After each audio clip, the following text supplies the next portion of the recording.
Hi everyone. The title of my presentation is called News Consumption and Perceptions of Racism by me, David Siddle. So the presentation outline here. We're going to talk about 1, what are heuristics and how do they shape our perceptions of probability? 2, we're going to view racially focused excessive use of force news coverage through this theoretical lens. Then we'll talk about the research question and does more exposure to this coverage increase perceptions of racism? And that'll lead into the study design, the results, and the limitations. So briefly on what a heuristic is. Heuristics are a way for our brains to save energy and time by using quick rules of thumb or mental shortcuts. They occur automatically and help us make generalizations. But while they are fast and efficient, they yield suboptimal results compared to thought-out logical judgments. However, they are typically good enough for day-to-day use. Both of the following specific heuristic theories contribute to how media may influence our judgment about the perceived likelihood of events relative to their actual probability. The availability heuristic. Events are judged as more probable as cognitive availability increases, even if that event is actually unlikely to occur. Information becomes more cognitively available as the frequency of encountering the same or similar information increases.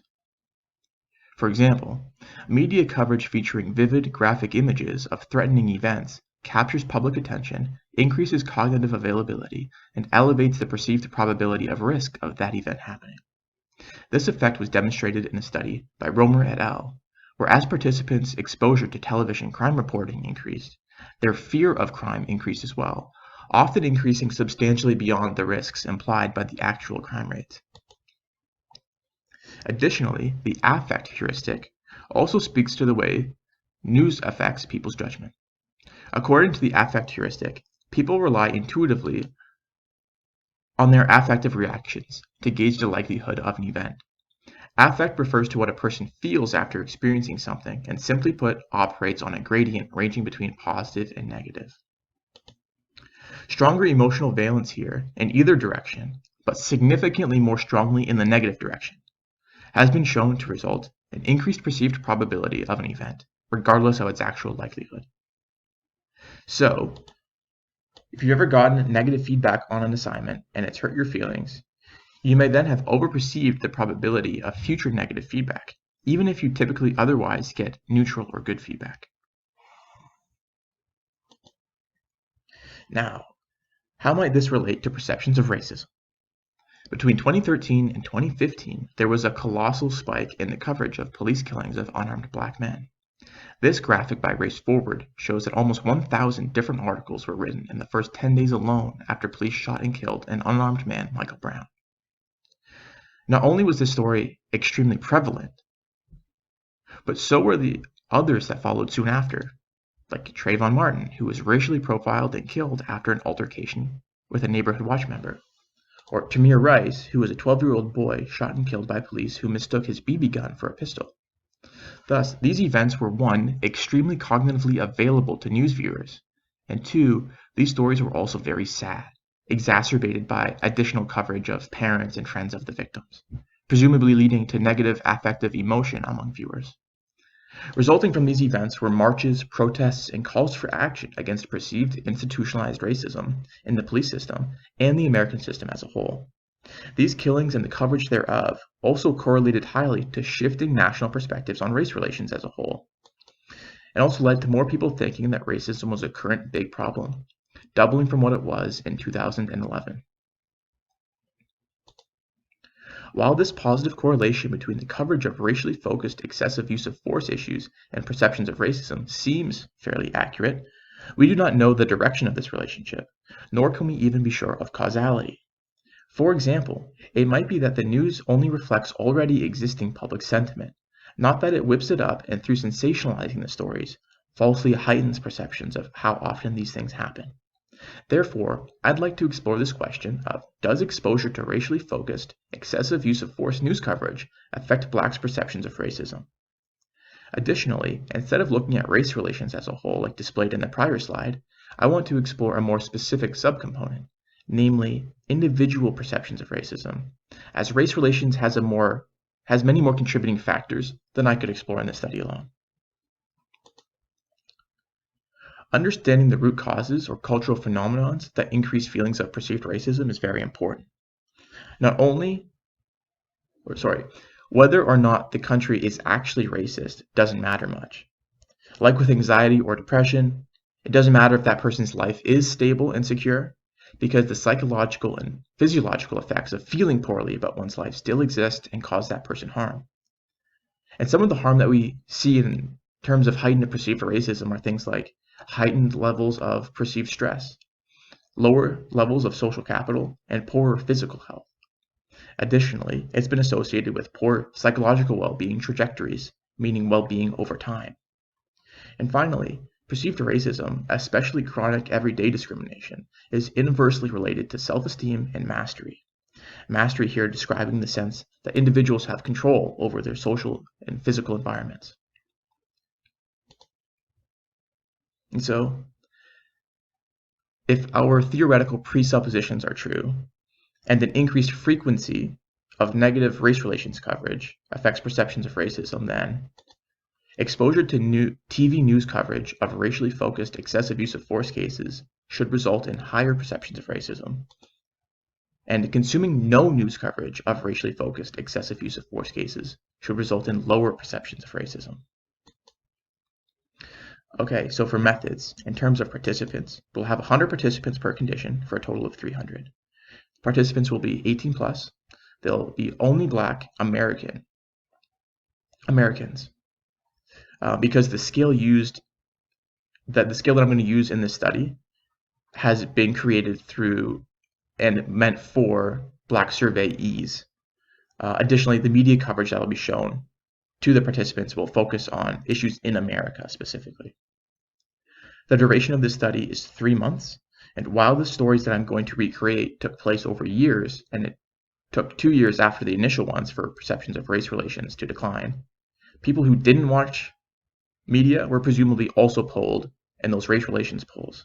And I think the heuristic effects would be substantial much faster if only those who watch media were polled.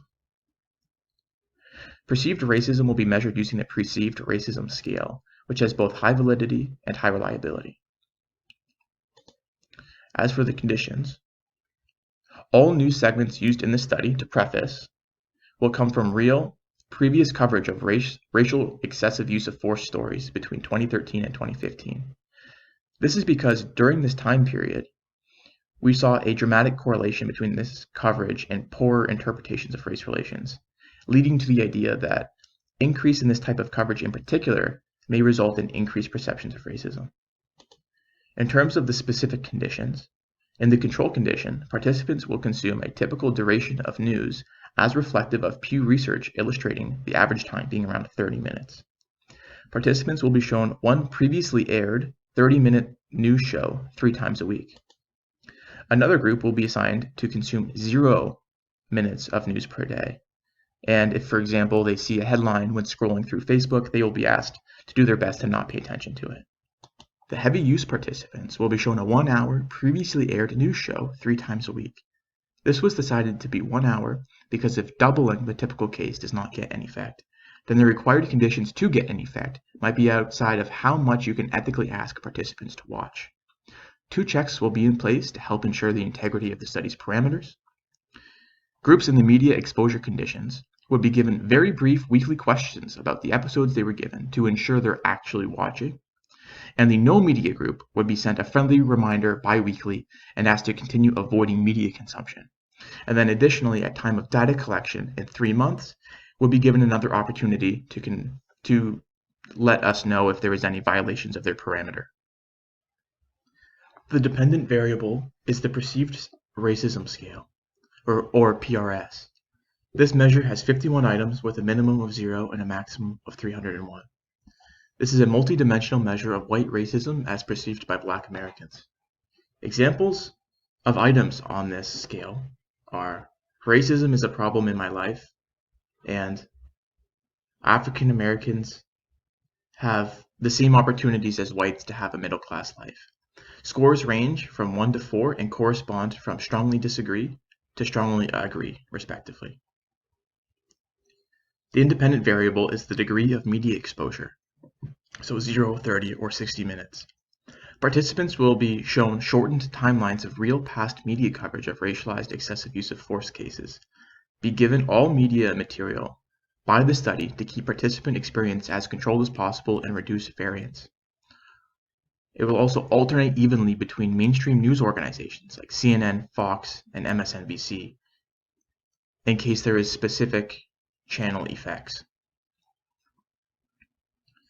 A one-way ANOVA will be used to measure the differences between conditions' PRS scores, using mock data with similar proportions to what I'd expect to see in reference to the various conditions. Here we can see what it would look like if both the null hypothesis were rejected. The bottom chart is the data calculations, and the chart above is the visualization of this data. This reflects both significantly different and lower PRS scores for the no media group, and significantly different and higher PRS scores for the heavy media exposure group relative to the control and the other condition. Limitations for the study, there are a lot of them here because there are a lot of things to control and there are a lot of variables at play, but I'll go through them briefly. Alternating news channels may not be the typical use case, and it might not reflect what people would do. If they typically like one news channel, they'll probably only watch one news channel. However, this might not affect results much because it's not about spin or the bias of all of these things necessarily. It's about how frequently they're being shown and are the cases exceptionally sad. Participants may not adhere strictly to the condition they were assigned. There's nothing we can really do about that. We put checks in. The study would be postponed until COVID-19 is deemed handled by the government. Obviously, we can't have people missing out on news coverage right now because it could affect their safety. This would not recreate typical media coverage. Instead, this study addresses the repeating issue of major race relations movements and the media coverage during these times. Right now, for example, we're not seeing a lot of these kinds of cases, but in the future, we probably will see them again. And so it'll be vital to understand what's going on when those things occur. Block participants were used exclusively. This was because of the scale, but with a modified scale, having other races would be a good next step. Though in this, it would have had to added a little bit too much complexity. People may be more swayed by flashy headlines on articles seen on social media than long-form news broadcasts. This could be an issue, and it would be something to look into. There may be a feedback loop as well, where increased exposure equals more perceived racism, and the more perceived racism, the more exposure that story gets. And so it might be this loop, and it might not be a one-way street here causally. Accounting for this statistically, however, was beyond my capacity. And mere exposure and the mere exposure effect may influence the no media group unwittingly, or even the other groups as well. Just seeing a headline may automatically trigger something in your head that can't really be controlled for here. That concludes the limitations. Thank you for watching my research proposal. Have a great day and stay safe.